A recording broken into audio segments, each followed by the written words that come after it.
تبارك الذي نزل الفرقان على عبده ليكون للعالمين نذيرا. الحمد لله الذي هدانا لهذا وما كنا لنهتدي لولا أن هدانا الله. اللہ تبارک و تعالیٰ نے جناب نبی کریم صلی اللہ علیہ وسلم کے ذریعے سے انسانیت کو دنیا کی زندگی دینے کا مقصد بتلایا کہ زمین میں رہنا اور پھر اس میں ذریعہ معاش اپنی زندگی کے گزران کے کام نکالنا، اس کے ساتھ ساتھ اپنی ذات کو بھی نہ بھلانا اور اللہ کو بھی نہ بھلانا، اس لیے کہ اللہ تعالیٰ نے انسانوں پر کتنے کتنے احسان کیے. ابتدا سے سنتے ہیں. اعوذ باللہ من الشیطان الرجیم، بسم اللہ الرحمن الرحیم. وَلَقَدْ خَلَقْنَاكُمْ ثُمَّ صَوَّرْنَاكُمْ ثُمَّ قُلْنَا لِلْمَلَائِكَةِ اسْجُدُوا لِآدَمَ فَسَجَدُوا إِلَّا إِبْلِيسَ لَمْ يَكُنْ مِنَ السَّاجِدِينَ. اور ہم نے تمہیں پیدا کیا، اللہ نے تمہیں پیدا کیا، ثم صورناکم، پھر تمہاری شکل صورتیں بنائی، ثم قلنا، پھر بعد تمہارے امتحانات کے ہم نے حکم دیا فرشتوں کو کہ آدم کو سجدہ کرو. سارے فرشتوں نے سجدہ کیا لیکن ابلیس سجدہ کرنے والوں میں سے تھا ہی نہیں. اللہ نے اس میں پیدا تو آدم علیہ السلام کو کیا تھا، یعنی بنایا تھا. خلقکم، پیدا کیا تھا، بنایا تھا. کس کو؟ آدم علیہ السلام کو. نسبت ہماری طرف کیوں کر دی کہ خلقکم؟ ایک ہو تو کہ، دو ہو تو کما، زیادہ ہو تو کم. اور فیمیل کے لیے، عورتوں کے لیے، لیڈیز کے لیے کی سامنے مخاطب ایک عورت، کما دو عورتیں، کننا سامنے موجود بہت ساری عورتیں. یہاں اللہ نے کیا کہا؟ خلقکم، تم سب کو اللہ نے پیدا کیا. ثم صورناکم، پھر اللہ فرماتے ہم نے تمہاری شکل صورتیں بنائی. اصل میں آدم علیہ السلام جو پیدا ہوئے نا، اسی آدم سے حوا پیدا ہوئی اور اس کے بعد ہم سارے اسی آدم سے تو ہوئے. اللہ یہ کہنا چاہتے ہیں کہ اللہ نے اپنے ہاتھ سے انسان کو بنایا، پھر اس کی شکل بن گئی، صورت بن گئی، تو اس میں روح پھونک دی، پھر اس سے علم سکھایا، جیسا کہ سورہ بقرہ میں آ گیا. وَعَلَّمَ آدَمَ الْأَسْمَاءَ كُلَّهَا ثُمَّ عَرَضَهُمْ عَلَى الْمَلَائِكَةِ.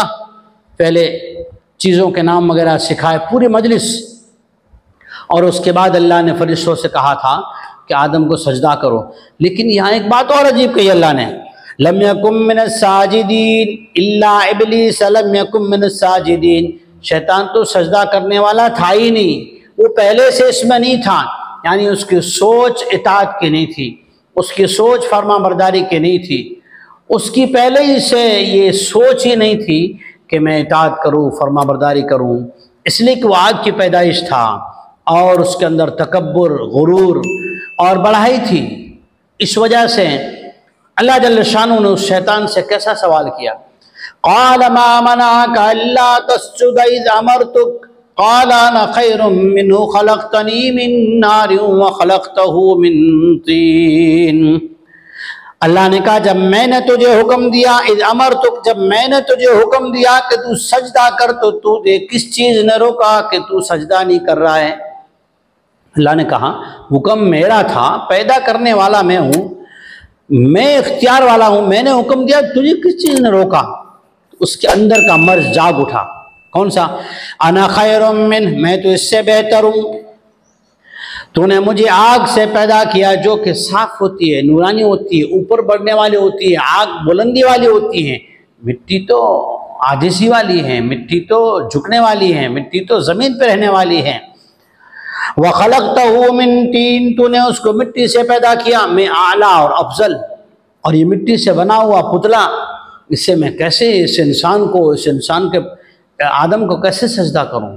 یہ اس کی دلیلیں تھیں. لیکن ایسے غصے میں جب کہ اللہ جل شانہ ایسا سوال کر رہے ہیں اور پھر بھی وہ جو ہیں اللہ جل شانہ کو جوابات دے رہے ہیں اور اس جواب کے ساتھ ساتھ دلائل بھی دے رہے ہیں، تو اس کے دل کا اندھاپن کیسا ہوگا؟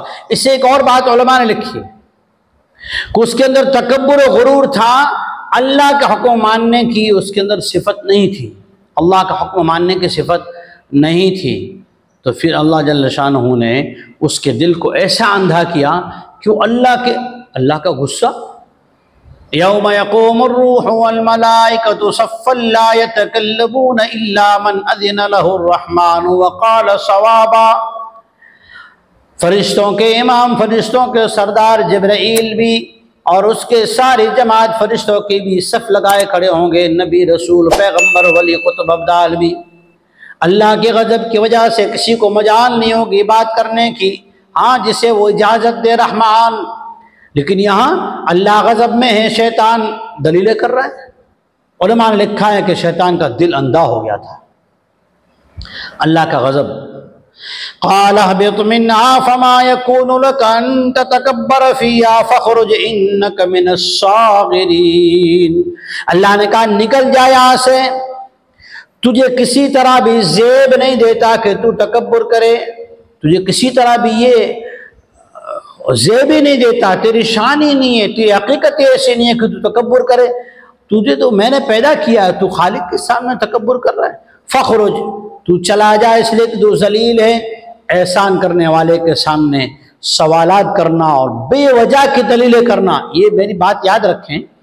آج لوگوں میں ایک چیز عام ہے، بڑوں کی مانو، بڑوں کے سامنے نہ بولو۔ میرے دوستو نہیں، یہ غلط چیز ہے۔